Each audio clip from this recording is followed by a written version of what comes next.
स्वर्गत बिजु बाबूंकर सारा ओडिशा रे 110तम जन्म जयंती पालन कराଯିयो। पोलसरा निर्वाचन मंडली स्तरीय आज एक प्रस्तुति बैठक होइतिला। गंजाम पोलसरा एनएससी बिजु जनता दल कार्यालय ठारे ओडिशार भूमिपुत्र प्रबाद पुरुष बिजु पट्टनायक 110तम जन्मदिवस उपलक्षे निर्वाचन मंडली स्तरीय प्रस्तुति बैठक ब्लॉक सभापति सुरेंद्रनाथ प्रधान पौरोहित अनुष्ठित हो जाइछि।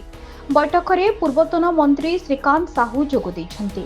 नूतन रूपे चयन होइथिबा उभय पोलसरा और बुगुड़ा ब्लॉक और एनएससी सभापति मानकु संबर्धित करिसेंति।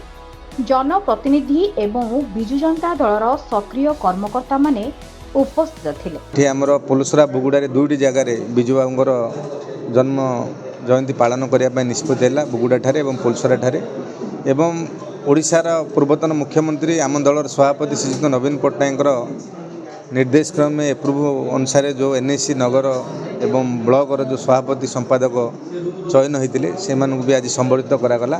पोलसरा निर्वाचन मंडली रे बिजु बाबूंकर जयंती आम प्रति ब्लॉक रे 500 रु ऊर्ध्वनाखे लोक नहीं पालन करने निष्पत्ति ग्रहण करा।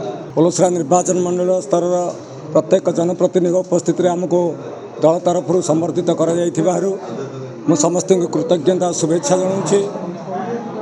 बिजु जनता दलर यही अवसर में जो घड़ीसंधि मुहूर्त नवीन बाबू आमको ये गुरुदायित्व प्रदान करथिबा हेतु आको आमे किपरि भाव में सुचारू रूपे परिचालन करूँ एवं बिजु जनता दलर संगठन को अधिक मजबूत करिवार जो आशा भरसा रखी मो पर तृतीय थर पर मते बिजु जनता दलर ब्लॉक सभापति दायित्व देइथिबा हेतु मो समस्त निकट में कृतज्ञ एवं समस्त को शुभेच्छा ज्ञापन करुछि। हदाल खटाई बीजेडी ब्लॉक सभापति बगुड़ा